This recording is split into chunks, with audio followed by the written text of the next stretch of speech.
Hello and welcome to this episode of the Reset Podcast. I'm your host, Laura Mignot. This is part of my 29 Days of Magic series where I interview a Black woman a day for 29 straight days, all for Black History Month. And today's episode, I've got the wonderful Che Chisholm, who is a founder, filmmaker, and educator.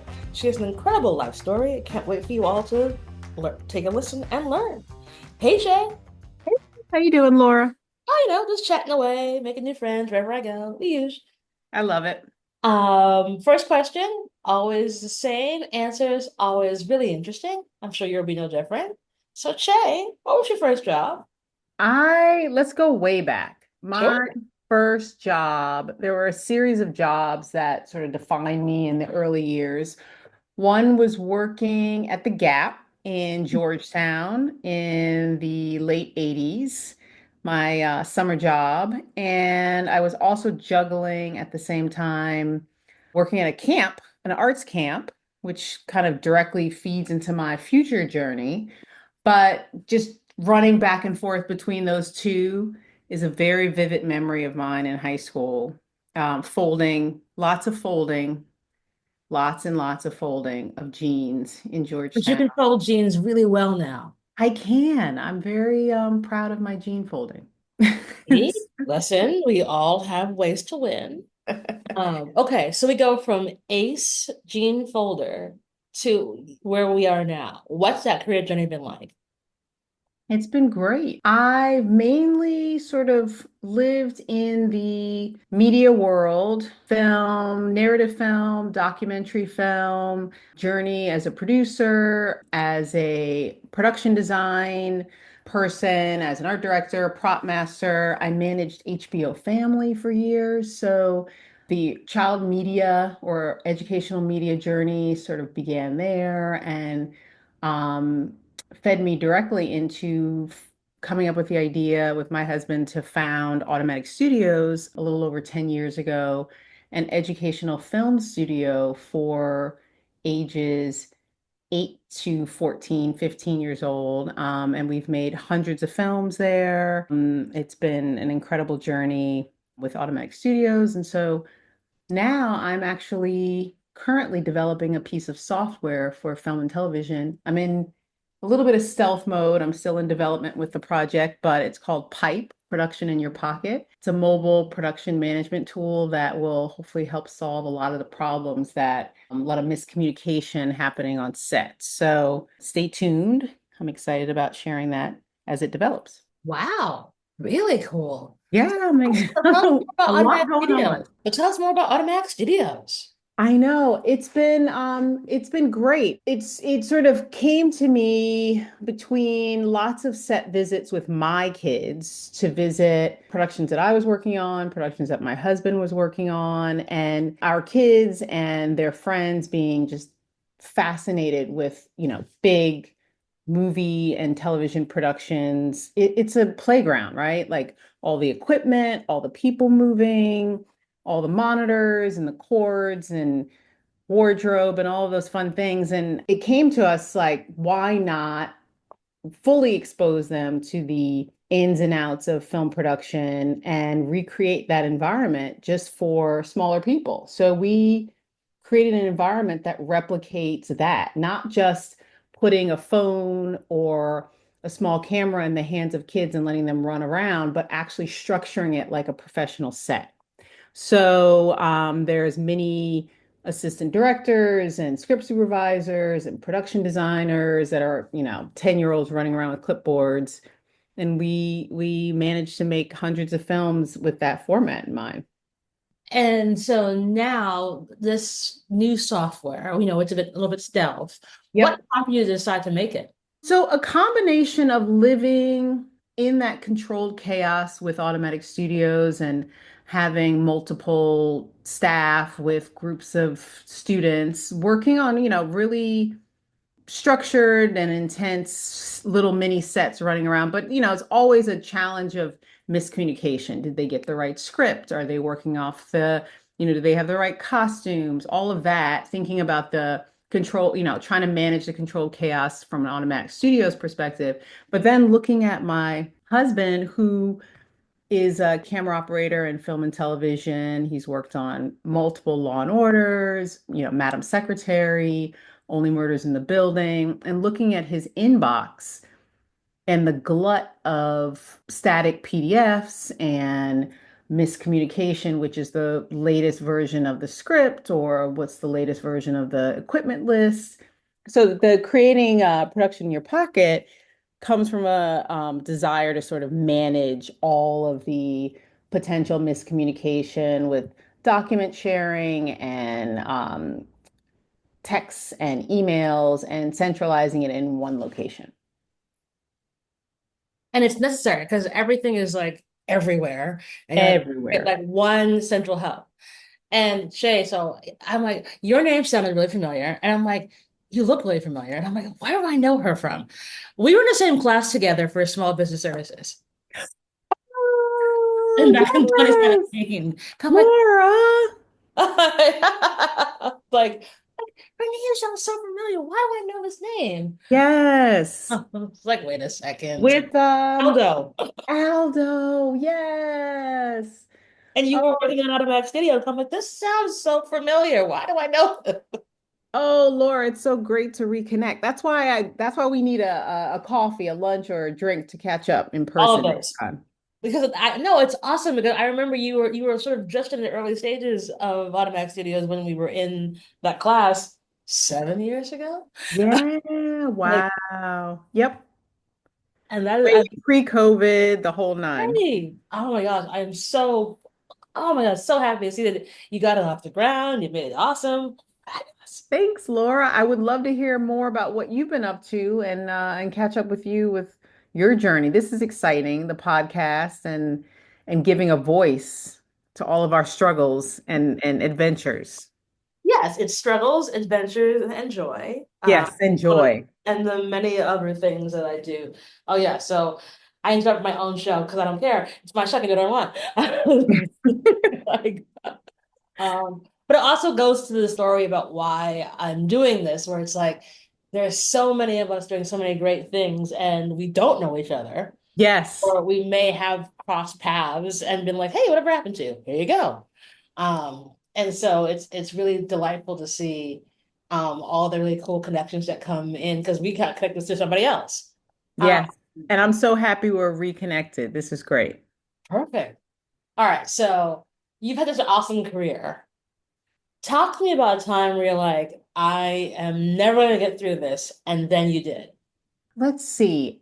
I am so determined overall. I'm a generally positive, determined, push through person. I think a lot of friends and colleagues and family lean on me because I'm that person. Like I don't respond to obstacles well. I just kind of jump over or move out of the way. So it's hard for me to pinpoint any one particular time.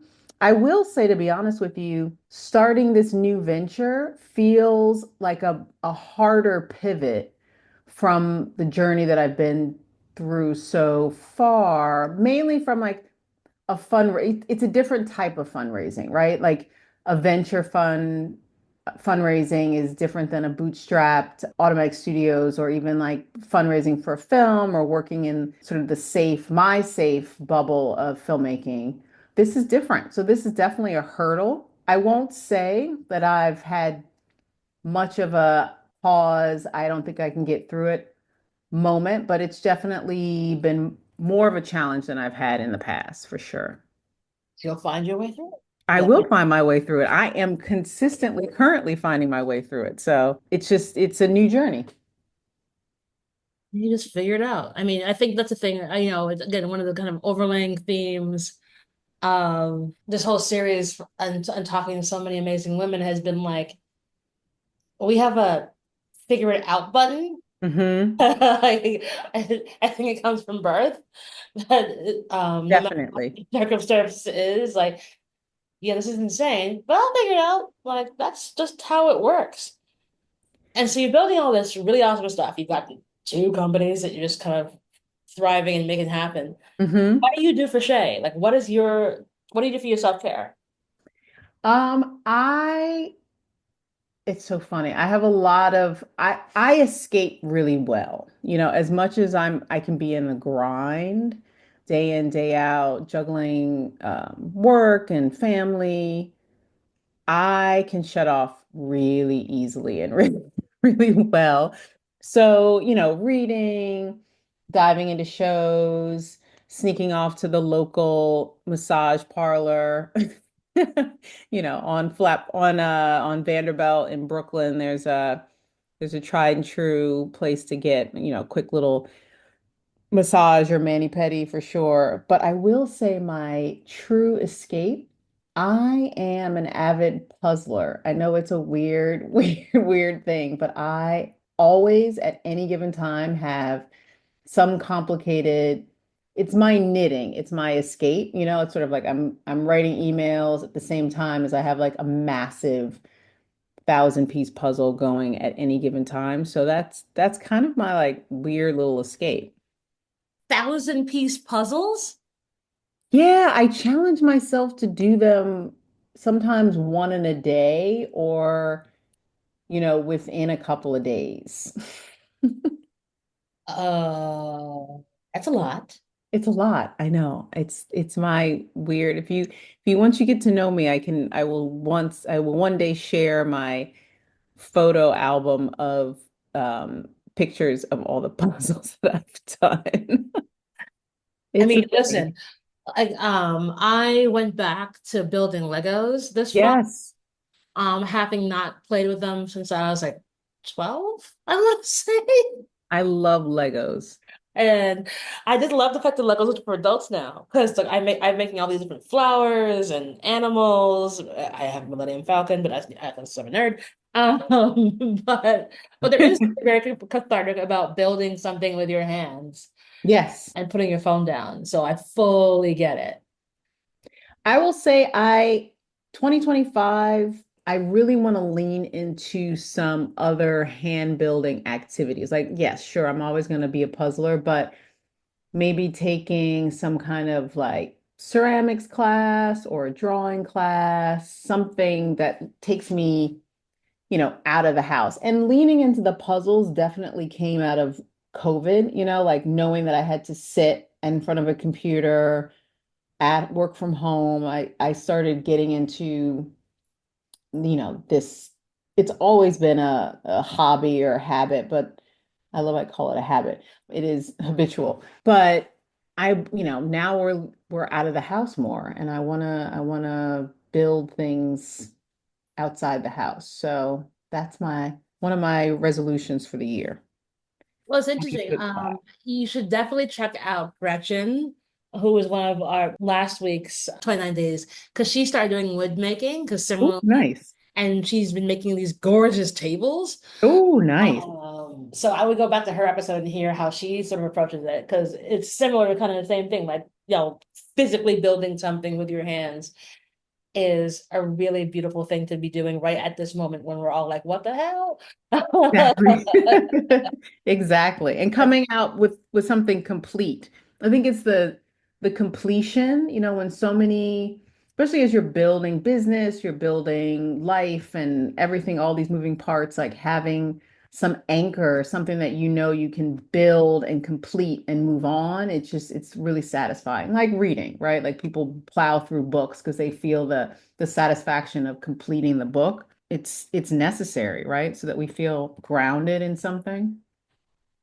It's a wonderful grounding exercise. And I think that, when we can kind of feel like we're floating or we're drowning at this current moment.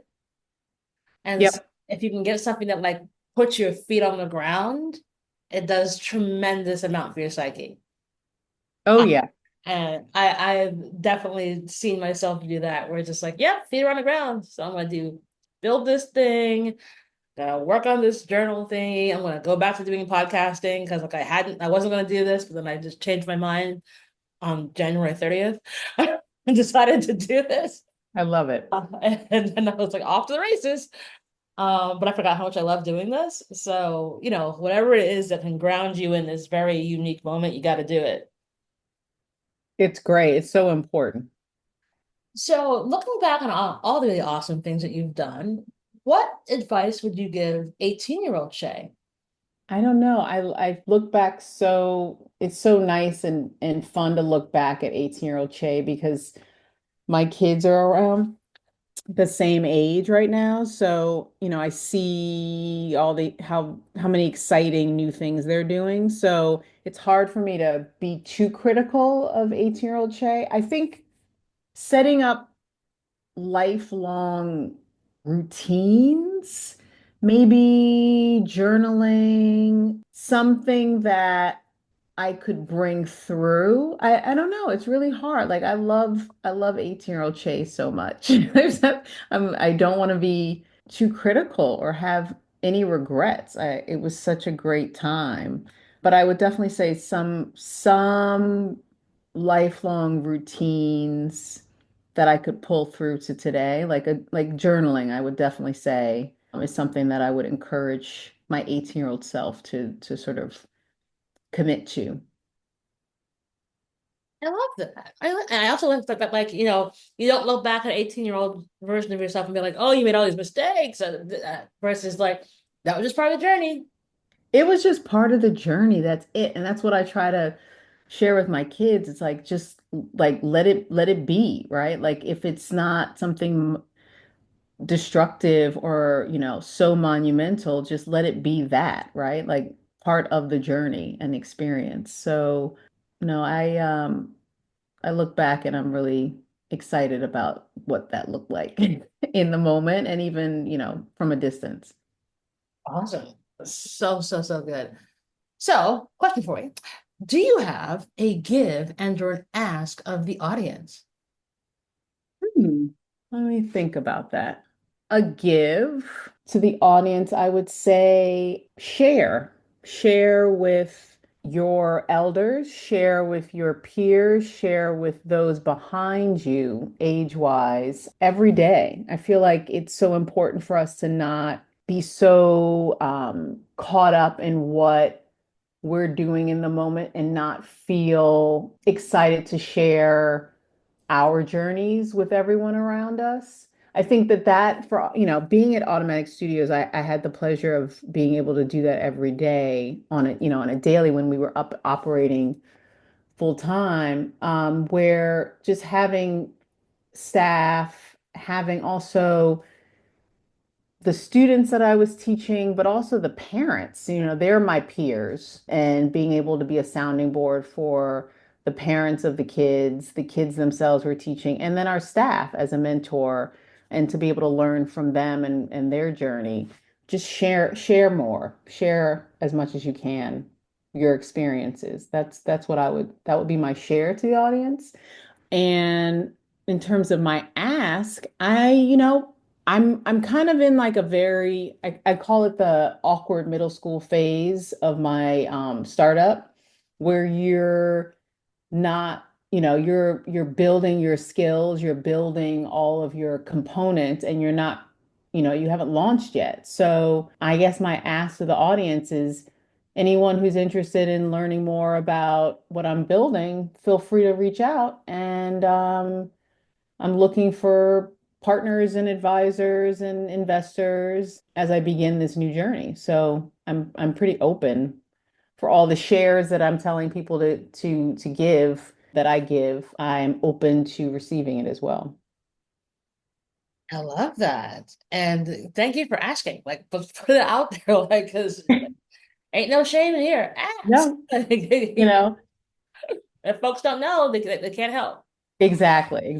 I'm trying to think of any other shares or asks. I'm so curious of what shares and asks people have come here before to. A whole plethora of things. So folks have been here's what I'm looking for, which you just did. Sometimes folks give like advice or like a mantra to keep going, a book to read, a podcast to listen to. Hmm, It can be it literally can be anything. right. Um, no, But it's that's great. why it's a give and or ask. You don't have to do both. You can just do one. So it's all good. Right. I was like, I feel like I want to share or give more. You've already given a lot. You've given your story. Mhm. And now last question for you. What's one thing that brings you joy? There's lots of things. I family, we're kind of a pod of homebodies, I guess. I wouldn't say homebodies because we're big travelers and we're big doers. We do stuff, we move around, but I really am thankful and appreciative of my family for sure. My immediate, the circles beyond my immediate family and the friend groups and friend pods that I've created over the years from childhood that I still am very close to. So I'm really, really thankful for my community and for everyone. Amazing. See, that was easy. You Yeah. and you were stressing about this. See? um, Shay, you have well, one, I'm so glad we reconnected because like I world know. is like this small. Like, and it's wonderful to see you and hear like let's say you were early days when we met 7, 8 years ago, and to see where how far you've now gone is just like wonderful to see. Oh, thank you, Laura. I want to definitely stay connected. Let's find a time. You're in New York, right? I'm still in New York. Yes, I am. Oh, good. So let's find, I'm like saying hello. I moved rooms. Oh, yeah, you ever. All right, let me just finish this one out. So we're gonna put all these in the show notes for you, so folks can connect with you and hopefully find interesting things to work with you on and help you raise some cash. And thank you so much for being on 29 Days of Magic. It's so good to see you, Laura. And that's our show.